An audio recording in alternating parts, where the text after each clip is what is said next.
बचपन में लोरी सुनकर सोना कितनी सुकून भरी बात होती थी, है ना? लेकिन जरा सोचिए, क्या हो अगर वही मीठी लोरी किसी की जिंदगी का सबसे खौफनाक सपना बन जाए। चलिए आज ऐसी ही एक सच्ची कहानी की तह तक चलते हैं। और ये शब्द हैं साहिल के, जिनकी जिंदगी में ये खौफनाक मोड़ आया, और ज्यादा दिन नहीं, बस 1 महीने पहले। तो ये कहानी है 25 साल के साहिल की, और इसकी शुरुआत होती है जैसा कि अक्सर होता है, दोस्तों के साथ एक ट्रिप से। तो पिछले ही महीने की बात है। साहिल और उसके 3 दोस्त ऑफिस से छुट्टी लेकर निकल पड़े मनाली। पर ये कोई मौज मस्ती वाली आम छुट्टी नहीं थी। इस ग्रुप में थे साहिल, चिराग और अरुण, और उनका मकसद था अपने चौथे दोस्त समय को उसके गम से बाहर निकालना। वो पिछले कुछ वक्त से ना एकदम चुप और गुमसुम सा रहने लगा था। हुआ ये था कि कुछ महीने पहले ही समय के छोटे भाई की एक एक्सीडेंट में दर्दनाक मौत हो गई थी। अब जो लड़का कभी हर महफिल की जान हुआ करता था, वो एकदम खामोश हो चुका था। तो दोस्तों ने सोचा कि चलो उसे पुराने दिनों की याद दिलाते हैं। ट्रिप का तीसरा दिन था। सब कुछ ठीक ठाक चल रहा था। तभी उन्होंने प्लान बनाया रोहतांग पास जाने का। और बस होटल से निकलते वक्त ही उन्हें एक अजीब सी, कह सकते हैं एक अनहोनी सी चेतावनी मिली।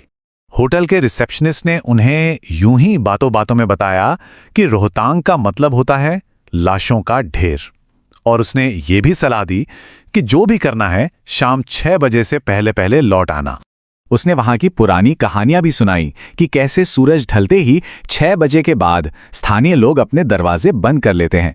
कहते हैं कि पुराने जमाने में जो भी रात को वहां रुकता था, सुबह उसकी लाश ही मिलती थी।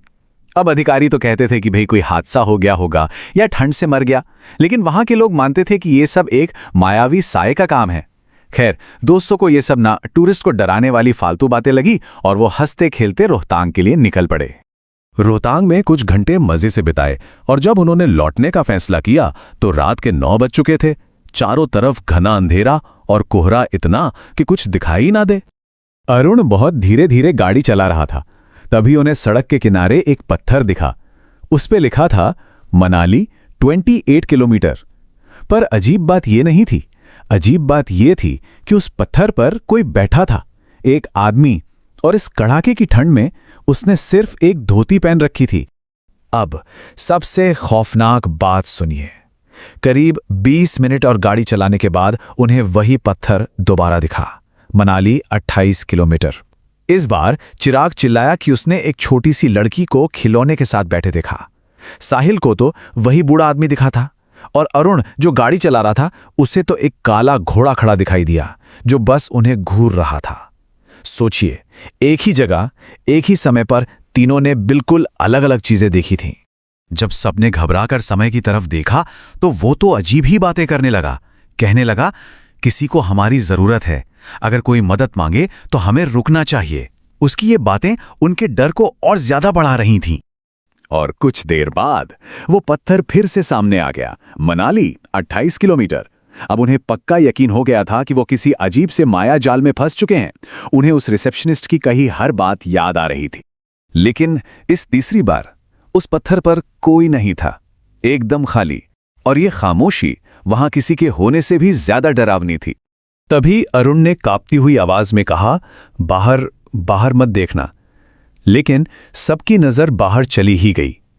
करीब 15 साल का एक लड़का, जिसके कपड़े मिट्टी से सने थे, चेहरे पर चोट के निशान थे, वो उनकी 40 किलोमीटर प्रति घंटे की रफ्तार से चल रही गाड़ी के साथ साथ बड़े आराम से चल रहा था। उसे देखकर समय ने अचानक कहा, शायद इसे मदद चाहिए, और उसने अपनी तरफ की खिड़की खोल दी। जैसे तैसे भगवान का नाम लेकर वो उस जाल से निकले और रात के 2 बजे होटल पहुंचे। सब इतने डरे हुए थे कि उन्होंने फैसला किया कि इस बारे में सुबह बात करेंगे। लेकिन उन्हें क्या पता था कि वो साया उनका पीछा करते करते होटल तक आ चुका था। ठीक रात के 3:30 बजे साहिल की आंख एक गाने की आवाज से खुली। उसने जो सामने देखा, उसे देखकर उसकी रूह कांप गई। समय आईने के सामने खड़ा अपनी ही परछाई को घूर रहा था, और एक बच्चे की तरह कोई अजीब सी लोरी गा रहा था। उसकी आंखें एकदम लाल हो चुकी थी, और गर्दन पर ऐसे निशान थे जैसे कोई उसका गला घोंट रहा हो। जैसे ही डरे हुए दोस्त कमरे से बाहर भागने लगे, समय उनकी तरफ घूमा और एक मासूम से बच्चे की आवाज में पूछा, अगर मैं रात को तुम्हारी खिड़की पर दस्तक दूं तो तुम खिड़की खोल के मेरी मदद करोगे ना? और इतना कहते ही वो बेहोश होकर जमीन पर गिर पड़ा। अब दोस्तों को कोई शक नहीं रह गया था कि समय पर किसी बुरी आत्मा का साया है। सुबह होते ही वो उसे लेकर एक स्थानीय पंडित के पास पहुंचे। पंडित ने समय को देखते ही बता दिया कि किसी बुरे साये ने इसे अपने वश में कर लिया है। फिर पूजा और मंत्रोच्चार का लंबा दौर चला और उसके बाद समय को जोर जोर से उल्टियां हुईं, जिसमें से एक अजीब सा गाढ़ा काला लिक्विड निकला। आज समय बिल्कुल ठीक है, अपनी नॉर्मल जिंदगी जी रहा है, लेकिन ये कहानी यहां खत्म नहीं होती। साहिल का कहना है कि उस घटना के बाद से आज तक उन्हें हर रात सपने में वही लोरी सुनाई देती है। वो खौफ आज भी उनके अंदर जिंदा है। और ये बात हमें सोचने पर मजबूर करती है कि क्या कोई मायावी साया सच में कभी किसी का पीछा छोड़ता है,